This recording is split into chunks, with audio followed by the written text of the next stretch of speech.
Alright, so this is what we're going to be building. Let's give it a little sample.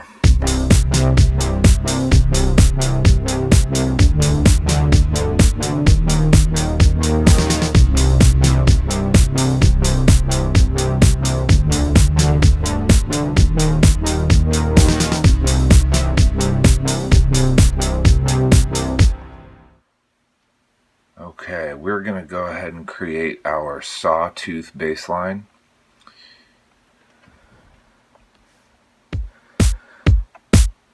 Let's get a nice beat going in here. Let's go over our settings. We are at 128 BPM, no swing, 16 beats, length 1 for now. We're going to change that a little later. Pattern level 127, high pass delay, let's change that to a wet reverb. MFX, we're in key of C with an Aeolian scale, chord set of 1. I don't think we're going to use any of these other ones. So let's go ahead and exit out of that. To start, we've got all of our parts unmuted. Change that so that we're only working with these guys right now. Alright, when we first start off, this first pattern and patch is going to be a saw wave, and that is at 0 oss, 0 res, cutoff 127, EG int 0, mod depth 0, mod speed 0, attack 0, decay release 0. And when we get our keyboard at 1, if we just hit one note, we got this.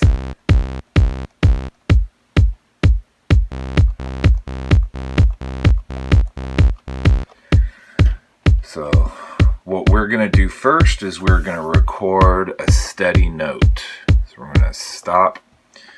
And on keyboard, we're going to hit record, and we're going to hold down these 3 notes, give us that nice big fat sound.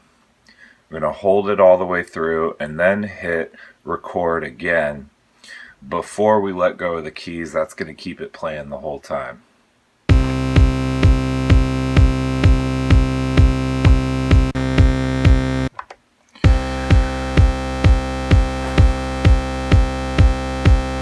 That sounds really boring. I don't really like it, but that's where we're going to start at.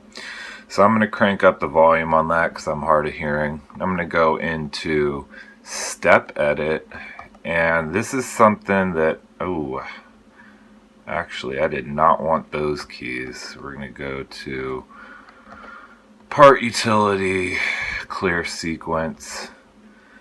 Let's get that a little bit lower.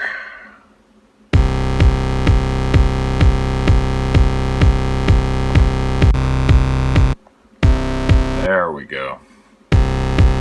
That's nice and low. Let's go back to step edit.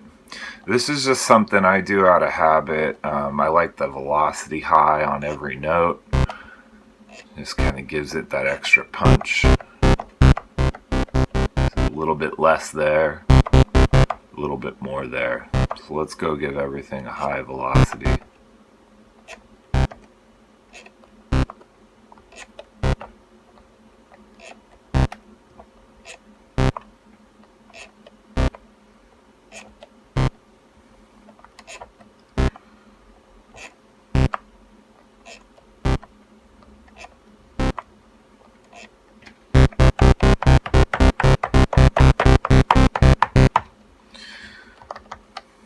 Alright, so with that, let's check out our part mutes again. I just reminded myself to take the master off of all these drum parts. I don't want it on there. But we do want it up here a little bit later. Okay, I turned it off right there because I want to show you what the master does on it next couple of steps. So first thing we do, this is what we're starting with.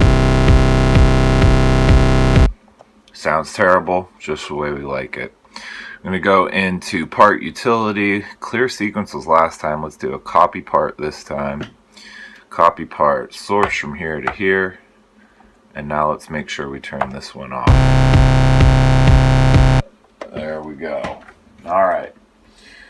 Kind of reminded to go back to poly and do poly 1, just a setting for this one so that we get, make sure we're only triggering one time on those. Okay, so first thing we're going to do with this bass line, let's go to mod and let's get an LFO on the oss and let's sync it to the BPM. LFO tribe oss. We're going to set our speed at 4 and our depth at, yeah, everything. Let's play with it a little bit.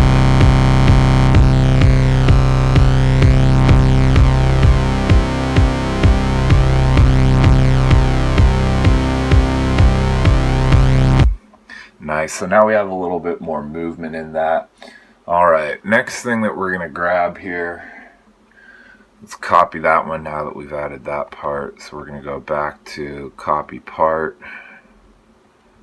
Oops, that's up here. Copy part.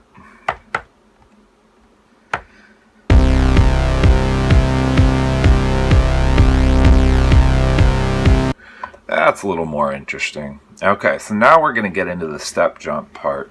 Now remember, we're only on one length right now, so everything we're going to do on the step jump is going to be repeated. Step jump's kind of interesting, especially on the Electribe, because it's very difficult to keep track of the parts that you're editing. You kind of have to use your ears and know what it is you're going to do. So we are currently at a cutoff of 127. Let's hear that at a few different points. It's 127. There's 100. Here's 80. Here's 60. And here's 40. There we go. Let's go up to a few of those points. 60, 80, get there, there we go. 100, 127. Alright, so we're going to sweep through those in a sawtooth motion. Now, I'm also going to point out that I am at... There's our trig hold, motion sequence, smooth. Smooth is different from trigger hold, which keeps it at the level and then jumps. Smooth instead has us do a nice sweep up through that. I don't use trig hold a lot. It's not really in what I do. We want the smooth because we don't want a jarring disconnect. We want that ramp up and down into the different parts. So let's start with step jump, and what we do if we're paying attention to our kick drum being on 1, 5, 9, and oh my god, do the math on that. What is that? 13, 9, 10, 11, 12, 13. Yeah, 1, 5, 9, and 13. Those are common. What I'm going to want is I'm going to want our bass line to kind of have its biggest peaks on these 4. So that's where you really hear our bass. I'm on the kick right now, just as a reminder. This is where my kick is at.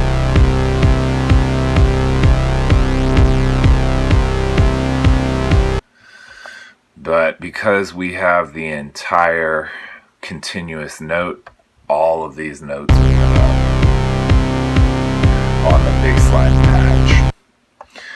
Okay, so since all of our notes are lit up, we're kind of having trouble hearing the kick right here. So what I'm going to do with step jump on this patch, on step jump, is since I know that I want this to be my heaviest part, I'm going to go ahead and set the entire patch to be at 100 so that it sounds like this. And I'm going to record a step jump edit motion edit to make sure that it's at 100 every time. So I'm going to pick these ones. This is our 3, 4, 5, 6, 7, 11, and that makes this one 15. I tell you, math is really hard. So we're going to start with step jump on these two. Need to hold them down, hit record, motion down to 100. Same thing here. Hit record, motion down to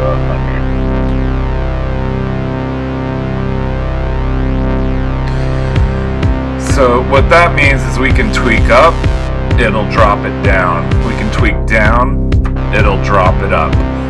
And that's going to trigger every time we come to these ones. Goes back up. So here's what we're going to do. This is going to be our highest point at 100. Let's set our lowest point now. We're going to set that down at 40, and we're going to do intervals at 20 just so we get that nice sawtooth sweep through there. So I'm going to go back to step jump on this patch. We're going to hit play. And now we're going to be at the one right before. So this one, we're going to go down to 40. Yeah, there we go. I'm going to do that here also.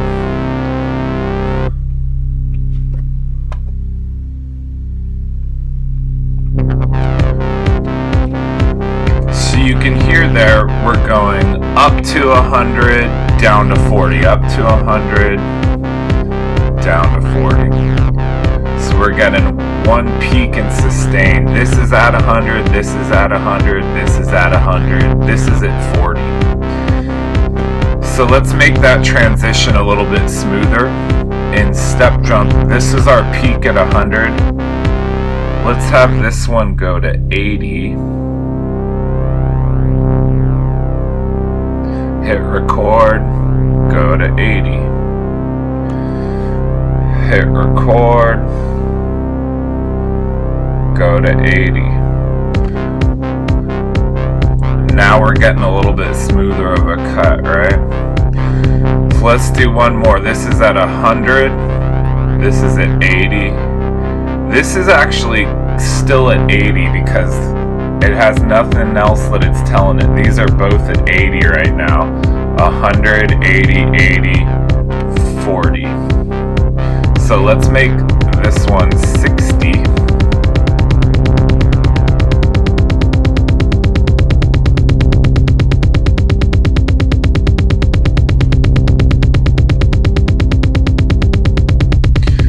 And this one too.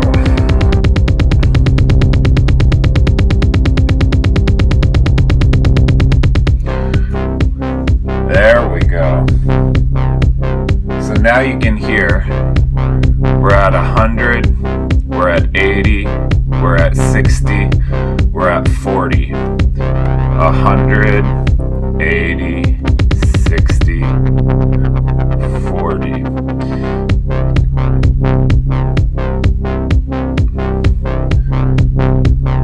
Alright, so that's our sawtooth. Let's write that.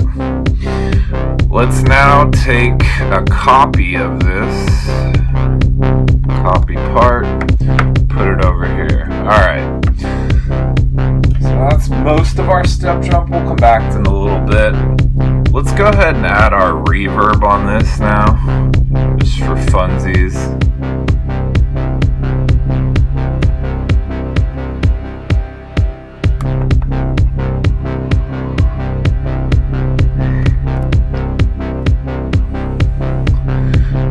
Let's copy it again.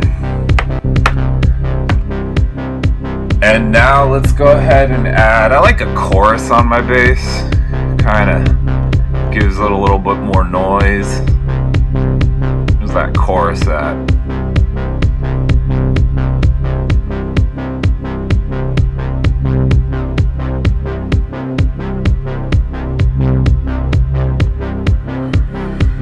Yeah.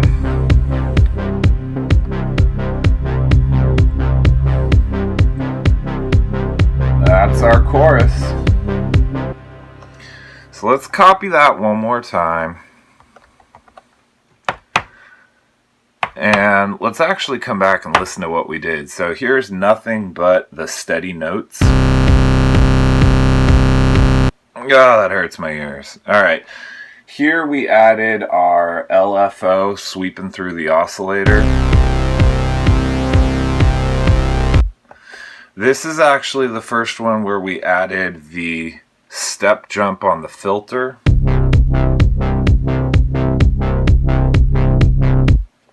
Then we added the master reverb. Then we added the chorus. Alright. So next thing we're going to do with this one out here, this is where it gets tough. I write often just to make sure if I want to go back. I've got different settings I can jump back and forth between, but what we're going to do is we're going to put our length up to 4. Alright, everything's at 4 now, but if you want to go back, you usually have to copy over to another pattern and do your individual edits there. It's especially helpful when editing drums to have a 1 length pattern and then be able to expand it to 4. It's a time-saving tip, kind of, if you have to do micro edits on it. Okay, so what we're going to do now is we're going to go into step edit, and we're going to go to the last note on every line down here. We're going to take the gate time down to 96. This just separates it out so that we have 4 separate sections. Don't always have to do all 4, it depends on what you're editing. But we're doing this so that we can come here to our notes, and so on. First one we have this. Alright, so let's give that a little bit of variation. Let's go up to a D in these notes. And notice, even though we're changing 1 because of the patch settings, we're changing everything in that particular bar. Not these back over here, but these over here. And then on 4, let's actually bring this all the way up to an E on all of these. So let's hear what we get with that.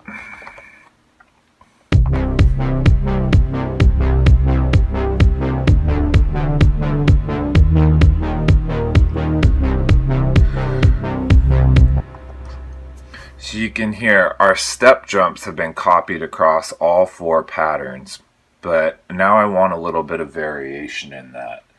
So let's go ahead and go into step jump. Now if you remember, at our step jump we had 100, 80, 60, 40, and you can kind of hear it looping in between 140 here, but this is what that mostly sounds like across. We're looping just these 4 right here now. So we're gonna take on number 1, we're gonna take this one, and instead of this one, remember this is 100, 80, 60, 40. Alright, so let's take our 100 on this one and let's crank that up to 110. Give it a nice little higher spot in there. And let's do that on 3 also. Record. You gotta hold down and do little tiny edits on to do that. So now let's hear what that sounds like.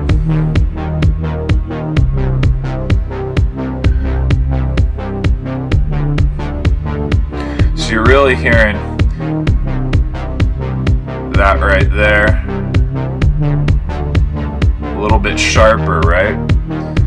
So let's make that transition a little bit easier. Let's get on 3. Remember, this one's at 110. Let's do this one actually up to 90.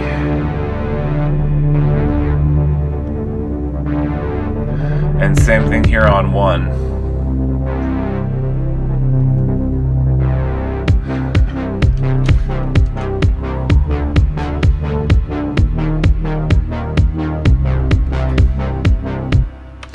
And then let's go to 4 on step jump, and we're gonna change this last one so that it sweeps a little differently too. So right now we're sounding like this on our last 4. Let's take this one, which remember this one was at 60, and let's pop this up to 90.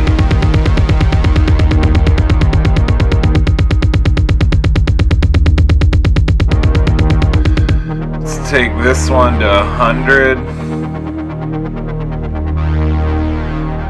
this one all the way up to 127, why not? And then this one,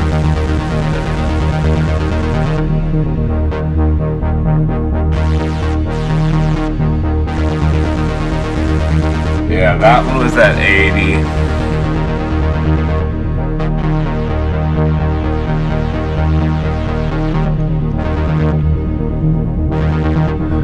That's around 100.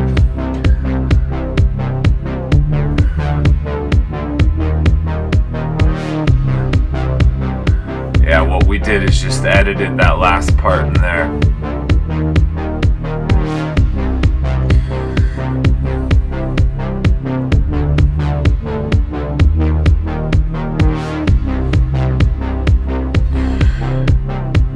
And then on 2 and 4, go to step jump, and this would be 40. Let's make this up to a 50. Actually got a little bit of a difference in there.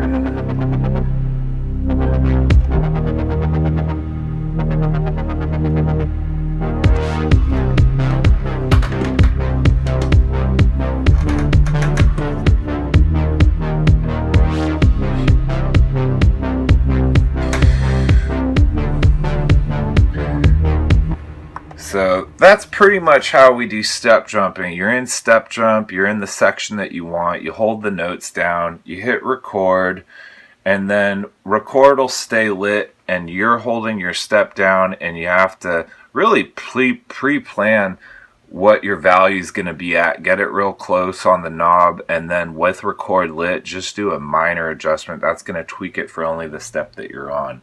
You could hold down multiples and do a sweep, but I find that that's a little bit harder to know where you're at. If you pre-plan out, I know this one's going to be 100, I know this one's going to be 80, I know this one's going to be 60, I know this one's going to be 40. It gives you a little bit of a pattern to work with. And this is really, as opposed to using your modulation and doing a sawtooth on it, you have a little bit more control this way now. The problem with all this, you can get the pattern playing, and then any move you make with the filter or any of the knobs that you have a motion sequence recorded with, it's going to be defeated because we actually have a motion sequence recorded on every line.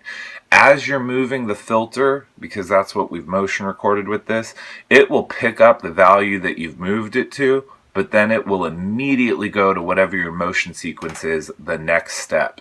So here's an example. I'm going to press play, and I'm going to bring this filter all the way down to 0, and I'm going to kind of rotate it back and forth so that it's recording the motion that I'm doing without actually saving it. And that's because as I move it, every step I'm moving it, I'm kind of overwriting what's in there without saving it. And the second I stop moving it, that sequencer is going to pick up the very next motion recorded filter movement, and it'll be at that point. So here is our normal.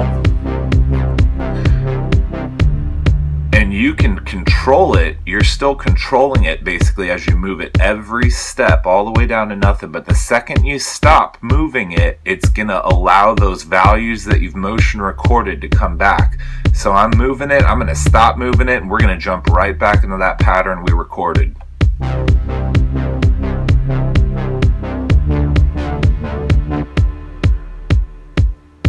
See, we're moving it. Not motion recording, but motion recording's in the background. It's just not triggering because we're overriding it, and then the second you let up, Goes right back to where you were. Alright, let's add a little bit of drums in here just for fun.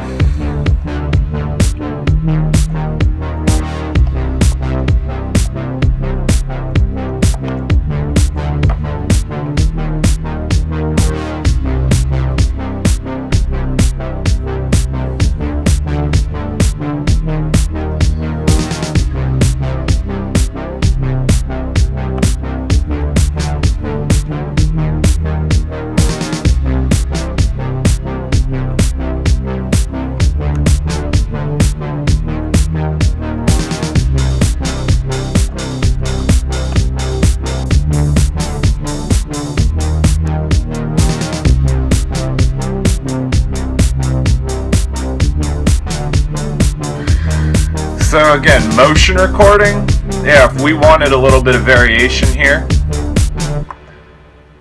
we can hit record, we can hit play, and let's motion record the decay release on this this open hat.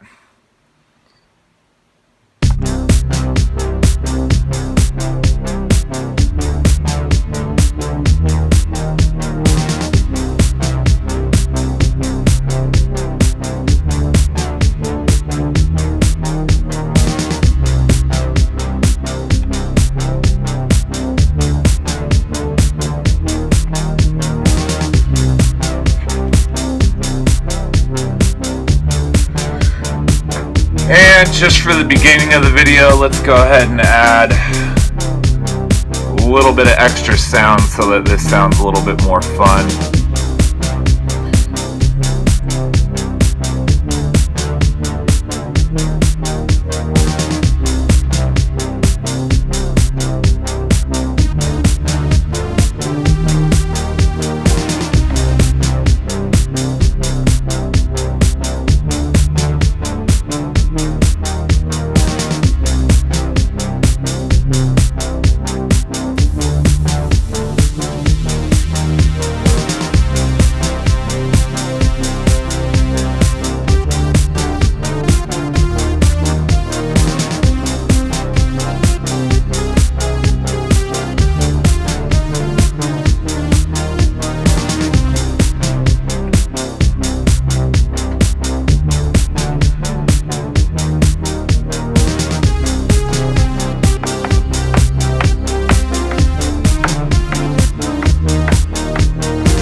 Alright, so this is what we're going to be building. Let's give it a little sample.